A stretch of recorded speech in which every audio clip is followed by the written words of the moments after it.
ये मानव जीवन अमूल्य निधि है। जो भजा लो, पाप कमा लो, पुण्य कमा लो, या पाप पुण्य को नष्ट के भगवत प्राप्ति कर लो।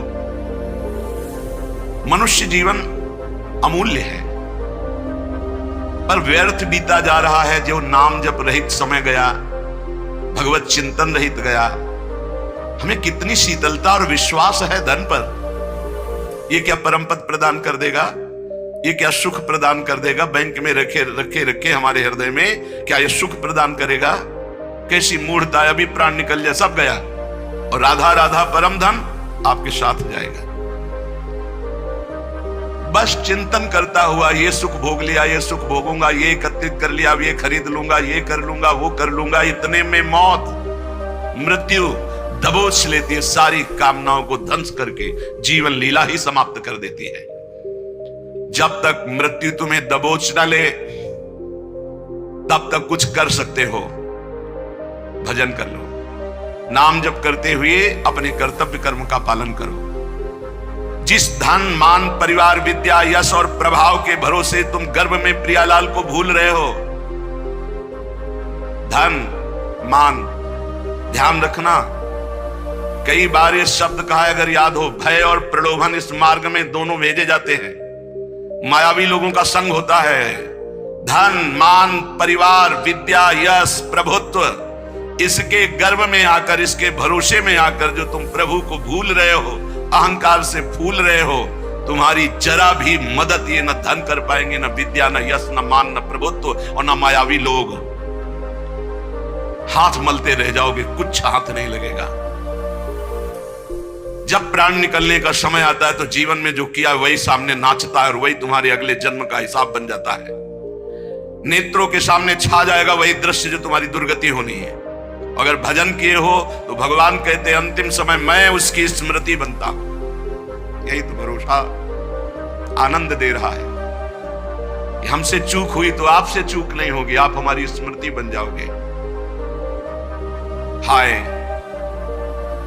इतना सुंदर अवसर और इतनी मलिन आश्रय वृत्ति, धन विद्या रूप महत्व कुल परिवार व्यवहार, ये तुम्हारे किसी काम में नहीं आएंगे। अभी बात मान लो, किसी काम में नहीं आएंगे। ना तुम्हारी कभी सहायता कर पाएंगे और ना ये तुम्हें सुख प्रदान कर सकते हैं जिनका तुम भरोसा लिए हो। पद का, धन का, प्रतिष्ठा का, व्यवहार का, परिवार का। पक्का ये उस समय समझोगे जिस समय तुम समझ पाकर कुछ कर नहीं सकते। मन पछितई है अवसर बीते, दुर्लभ देह पाए हरिपद भज करम वचन अरु जीते। भगवत कृपा मूर्तिमान मनुष्य शरीर प्राप्त होना। आंख ठीक है, कान ठीक है, नाक ठीक है, जबान ठीक है, सब स्वस्थ हो, बड़ी कृपा भगवान की। अब हमको भगवान की कृपा से सत्संग भी मिल गया। अब हमको पता भी है कि सत्य वस्तु क्या है, असत्य क्या है। वैसे सत्य वस्तु वो क्या है और असत्य क्या है तो गांव गली में भी लोग जानते हैं। जब किसी का शरीर छूटता है ना, माथे पे या कांधे पे 100 रखे होते हैं। गांव से दूर यात्रा में 2 आदमी माथे पे रखते हैं, एक आगे एक पीछे। नजदीक यात्रा में 4 आदमी कांधे पे ले लेते हैं और उस समय गान करते हैं, राम नाम सत्य है। पता है उनको सत्य क्या है, पर गीत केवल गाते हैं, चित्त में नहीं है एक बार भी उनके कि हम क्या बोल रहे हैं। अंतिम जीवन लीला का अंतिम फल राम नाम सत्य है। तो अब जीवन भर लग जाओ हर कार्य करते हुए जबान से भगवान का नाम रटना, क्योंकि आज से तुम्हें पता चला कि जिस शरीर को ये बहुत अपना मान रहा था आज उसे फूंका जाएगा, वो नष्ट हो जाएगा। सत्य है तो भगवान का नाम, लेकिन वो केवल गाने में आता है। वो गीत केवल अंतिम समय, शरीर छूटने के समय कि चलो सत्य वस्तु का ज्ञान करा दे कि राम नाम सत्य है, भगवान नाम सत्य है। दुर्लभ देह पाए हरिपद भज करम बचन अर जीते, मन पछतई है अवसर बीते। अब पछताए का बने जब चिड़िया चुन गई खेत। काल रूपी चिड़िया जीवन रूपी खेत के श्वास रूपी दाने चुन गई, अब क्या बचा। इसलिए सावधान हो जाओ, अपने मनुष्य शरीर को संभालो। तुम्हारा मनुष्यपना इसी बात में है कि इसी जन्म में तुम ब्रह्मबोध या भगवत प्राप्ति कर लो, अनंत जन्मों के भटकन को मिटा दो, नहीं भटकते ही रहोगे, कोई रास्ता नहीं है आगे। अभी समझ में नहीं आ रहा, प्रमादवश अभी लग रहा है मैं मनुष्य हूं, जवान हूं, खूब धन है, मैं भोग लूं, लेकिन शरीर छूटते ही ये मानो दे, फिर तुम परवश हो जाओगे। पशु पक्षी नाना प्रकार की योनियों में तुम्हारी बिल्कुल स्वतंत्रता नहीं रहेगी कि तुम कोई नवीन कर्म कर लो। भगवान की जब हेतुकी कृपा होती है तब संत मिलते हैं। जिसके जीवन में संत का प्रवेश हुआ, समझो हमारे ऊपर अहेतुकी कृपा श्री हरि की है। अब मोहि भा भरोस हनुमंता, बिनु हरि कृपा मिले नहीं संता। तो जब संत मिले तो उनकी आज्ञा पालन करो, उनके बतलाए रास्ते पर विचार करने की जरूरत नहीं है। संसार के दोस्त मित्र मायावी व्यवहारी, इनसे बात करने पर इनकी बात पर विचार करो। बिना विचारे जे करे ते पाछे पछताए, काम बिगाड़ो आपनो जग में हो हंसाए। पर जब संत सदगुरु बात करें तत्काल उनकी आज्ञा के पालन में तत्पर हो जाओ। बिना ही विचार करी शुभ जानी, वहां विचार की गुंजाइश नहीं है। याद रखो, मनमानी आचरण करोगे तो जीवन असफल हो जाएगा, और संत आज्ञा में रहोगे तो जीवन सफल हो जाएगा। तुम्हारे ऊपर भगवान की अहेतुकी कृपा की वर्षा हुई। मनुष्य शरीर, संत समागम, भजन पद्धति का तुम्हें ज्ञान हो रहा है। तुम्हारे सारे पाप संताप जल जाएंगे। तुम्हारा हृदय आनंद और शांति के सुख में डूबने लगेगा। तुम भगवत प्रेम की धारा में डूबकर परमानंद को प्राप्त करोगे। परंतु याद रहे, केवल नकल की हम बात नहीं कर रहे, हम असल बात कर रहे हैं। आज लोग केवल बाहरी बातों पर ध्यान देते हैं, आंतरिक वृत्ति पर नहीं ध्यान देते। आप जितना फैलाओगे आपका चिंतन फैलता समा जाएगा। समिटे सो आशिक, फैले सो जमाना। बात मान लो, समिट जाओ। जितना समिट जाओगे उतना जीवन मुक्त होते चले जाओगे, जितना फैलते चले जाओगे उतना फंसते चले जाओगे। तुम्हें नहीं दिखाई दे रहा, तुम्हें लाभ दिखाई दे रहा है, हमें हानि दिखाई दे रही। अपने माने हुए लाभ का त्याग करके संत और गुरुजनों की मानी हुई वृत्ति पर हमें अपनी वृत्ति बैठानी है। जो लोग संतों के प्रति आकर्षित होते हैं, आकर्षण, एक माया का आकर्षण, एक स्त्री पुरुष का आकर्षण, एक खान पान का आकर्षण, एक नाना प्रकार के पद प्रतिष्ठा का आकर्षण, पर जो संतों पर आकर्षित करते हैं वो भगवान के बड़े कृपा पात्र जन होते हैं, जो संतों से आकर्षित हैं। जैसे संसार में किए हुए आकर्षण आसक्ति दुर्गति का कारण है, पर वही आकर्षण आसक्ति यदि संत महापुरुषों से हो जाए तो मोक्ष का खुला हुआ द्वार भगवान कपिल देव जी कहते हैं। संतों के संग से अपनी मान प्रतिष्ठा, पूजा, बाहरी संबंध, संतों के प्रभाव से आई हुई भोग सामग्री, इसके भोग करने में न लग जाए। बड़ा सूक्ष्म विषय है, इसीलिए कह रहे सावधान। संत आकर्षण हुआ, बड़ी कृपा हुई भगवान की, तो संतों के पास जब भजन वो करते हैं तो मान प्रतिष्ठा मिलती है, रुपया पैसा मिलता है, भोग सामग्री मिलती। ये गुरु कृपा नहीं है, ये तो जीवन अर्पित किए हैं, तो इन किन प्रकार जैसे रखे वैसे जीवन जी रहे हैं। हमारी गुरु की आंतरिक संपत्ति पर नजर होनी चाहिए। आंतरिक संपत्ति है प्रियालाल, सतत प्रियालाल का चिंतन, बहुत मस्त जीवन हो जाएगा। अगर बाहरी बातों को आप पकड़ोगे, मान, पूजा, प्रतिष्ठा, नमस्कार, रुपया, पैसा, तो मोहग्रस्त हो जाओगे, अज्ञानग्रस्त हो जाओगे। क्या बिना भजन किए विभूतियां प्रकाशित हो जाएंगी क्या तुम्हारे अंदर, वैभव भगवान का? अरे जो संतों के बाहरी वैभव का भोग करने की चेष्टा करते हैं वो स्वयं डूबते हैं और अपने संग में दूसरों को भी डुबो देते हैं। आप गए और घालें जे को सत मार्ग प्रतिपालें। बड़ा सूक्ष्म विषय चल रहा है। उपासक को चाहिए मात्र केवल उनके उपदेश और उनकी आंतरिक संपत्ति पर नजर रखे। जीवन अर्पित है, अब जैसे आप रखो वो आपकी मर्जी। हमारा जीवन में कभी झगड़ा नहीं होगा, क्योंकि हमको जो गुरु ने संपत्ति दी वो बंटवारे वाली है ही नहीं।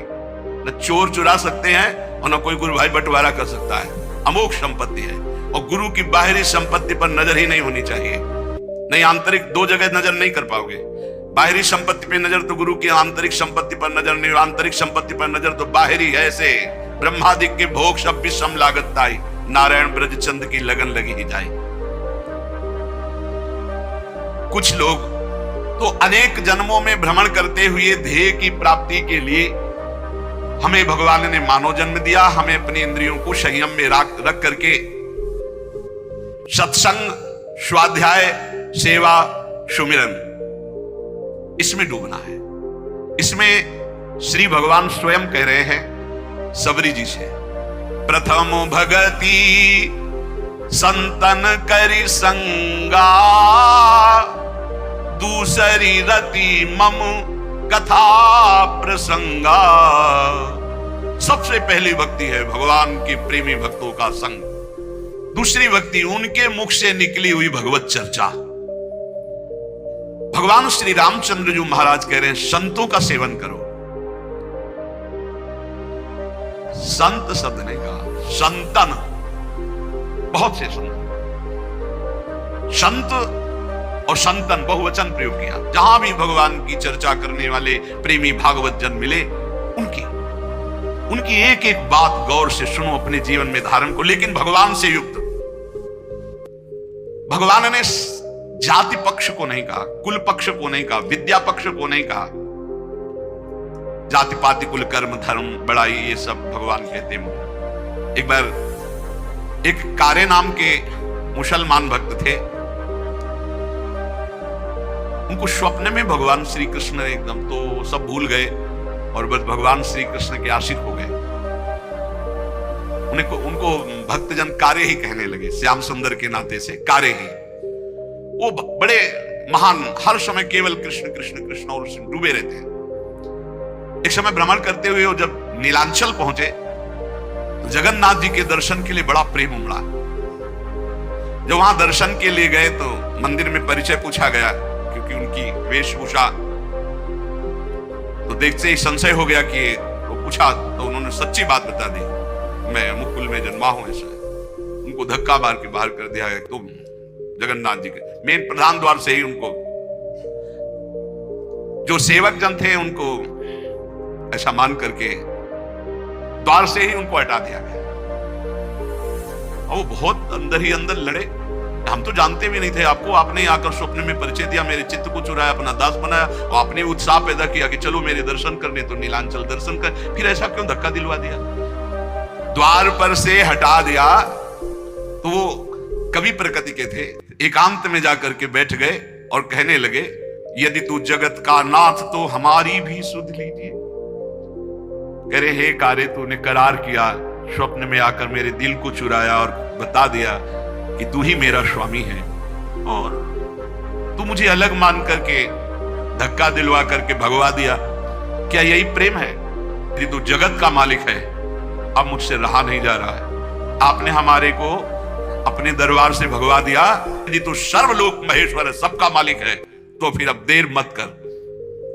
भक्ति हितकारी भगवान से नहीं रह गया, उन्होंने तुरंत भोग की थाल ली और समुद्र के किनारे बैठे हुए कार्य के पास गए। बहुत सुंदर जगन्नाथ जी हैं, तो प्रेम विकल रूप इनका है तो अनंत कामदेवों को मोहित करने वाले भगवान श्री कृष्ण ही, ये तो प्रेम विकल। पीछे से आवाज दे कारे, पीछे मुड़ के देवी देखा, अपने हाथ से भगवान ने भोग पवाया। यहां कह रहे कि भगवान किसी जाति पक्ष को, कुल धर्म को, ये सब नहीं देखते, केवल प्रेम धर्म को देखते हैं। इसलिए किसी भी मत का कोई भी भक्त हो, कभी किसी भक्त का अपमान किसी जाति पक्ष या किसी धर्म पक्ष को लेकर नहीं करना चाहिए। जब कोई श्री भगवान के मार्ग में चलता है तो सिर्फ श्री भगवान का होता है, ये बात मानना चाहिए। हरि का भजे जो हरि का होए, जाति पाति पूछे नहीं कोई, ये भक्ति सिद्धांत की बात है। अहो वत्सु पचतो गरीयान यति भ्यागे वर्तते नाम तुभ्यम। जब भगवान का कोई प्रसाद तुम्हें पवाने की बात करे तो कभी ये मत कहना कि अच्छा बना है। ये संतों के वचन है, बाबा रामदास जी महाराज करेंगे उनके वचन। जब तुम्हें कोई भगवत प्रसाद दे तो कभी मत कहना कि बहुत अच्छा बना है, क्योंकि अच्छापन तो ठाकुर जी ने पाया है, हम तो प्रसाद पा रहे हैं। कैसा बहुत प्रसाद मंगल में मृदु स्वादिष्ट, क्योंकि प्रियालाल ने पाया, अच्छा बना नहीं। नमक कम है या नमक ज्यादा है या कैसा, इस तरह का व्यवहार करने से प्रसाद में अपराध बुद्धि हो जाएगी। अच्छा बना है ये ठाकुर जी जाने, भोग लग चुका है, सिर्फ प्रसाद है और अमृत है। उसकी हम प्रशंसा क्या करें जिसको श्री ठाकुर जी ने पाया है, और उसमें हम कमी क्या निकालें जिसको श्री ठाकुर जी ने पाया है। इसलिए कभी प्रसाद तुम्हारे सामने आवे तो उसमें ये थोड़ा दाल में नमक तो कम है, प्रसाद का प्रभाव नहीं आएगा। प्रसादे सर्व दुखा नाम हानि रस्योपजायते, जैसा है वैसे ही प्रसाद पावना चाहिए, और कभी अच्छी बुरी भावना नहीं करनी चाहिए, कभी पकवान अन्न फलाहार की भावना नहीं। प्रसाद सिर्फ प्रसाद है। श्री स्वामी रामदास जी महाराज कह रहे, स्वामी जी महाराज कह रहे, जौलों ठठरी शीश पर तो राम राम है सत्य, मानुष बैठे मसान में तो ज्ञान कथे अलबत, ज्ञान कथे अलबत रहेगा रहा न कोई। आपस में बैठते जब जाते हैं बोले राम नाम सत्य, वहां बैठते हैं भैया रो मत, यहाँ किसी को नहीं रहना, सबको जाना, बड़ा ज्ञान बघारते हैं। और नहाए धोए कर घर चले ऐसे ज्ञान भवगत, जौलों ठठरी शीश पर तो राम राम है सत्य। ऐसा ज्ञान किस काम का? आपस में बैठकर ज्ञान की चर्चा की, संसार में सब असत्य है, नाशवान है, रो मत, तो घर गए फिर उसी असत्य में लग गए। इसलिए हमें चाहिए कि ऐसे हम संतों का संग करके उस ज्ञान को व्यर्थ ना करें। बड़ा सूक्ष्म स्वरूप महापुरुषों ने वर्णन किया। आप इतना वर्णन करते हैं कि सब संत कृपा से ही भगवत प्राप्ति होती, ज्ञान की प्राप्ति होती है, तो प्रयत्न फिर किस बात का?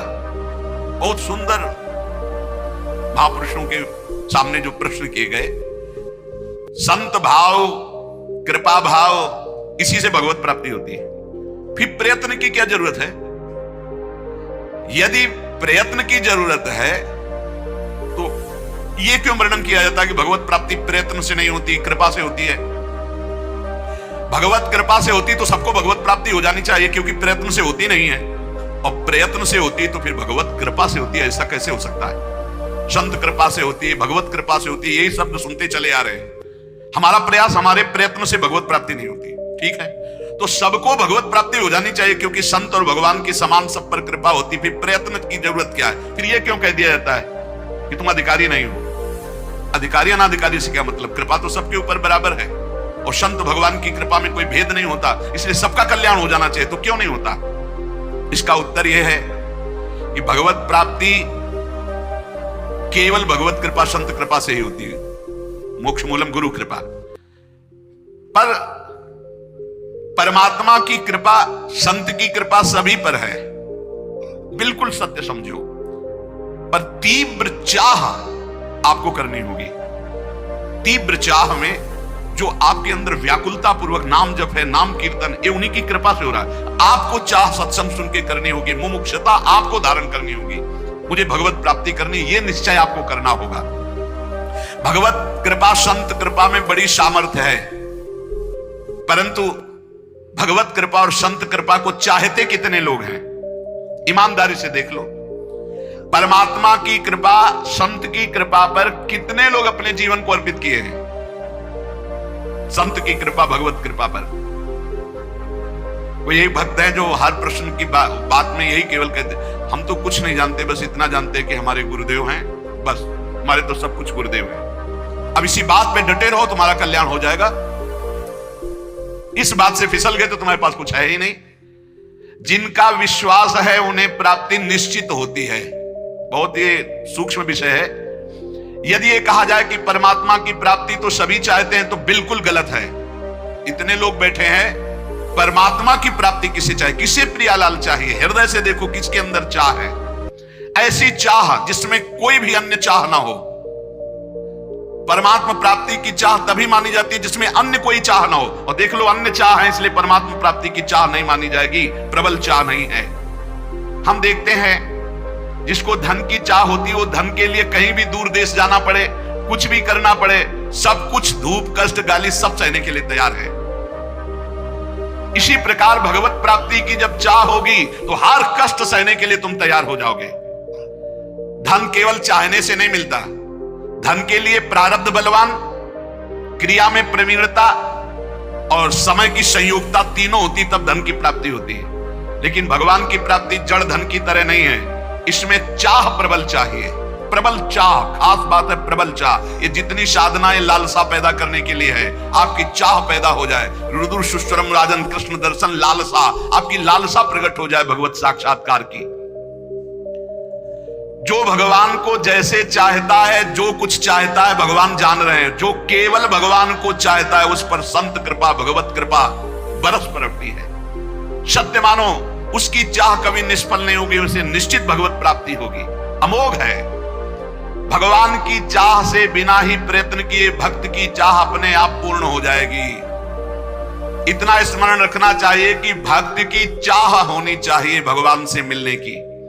यदि कहे कि भक्त की बिना चाहे भगवान क्यों नहीं मिल जाते, तो इसका उत्तर है कि भगवान सर्वत्र हैं, उनके अंदर कोई चाह नहीं है।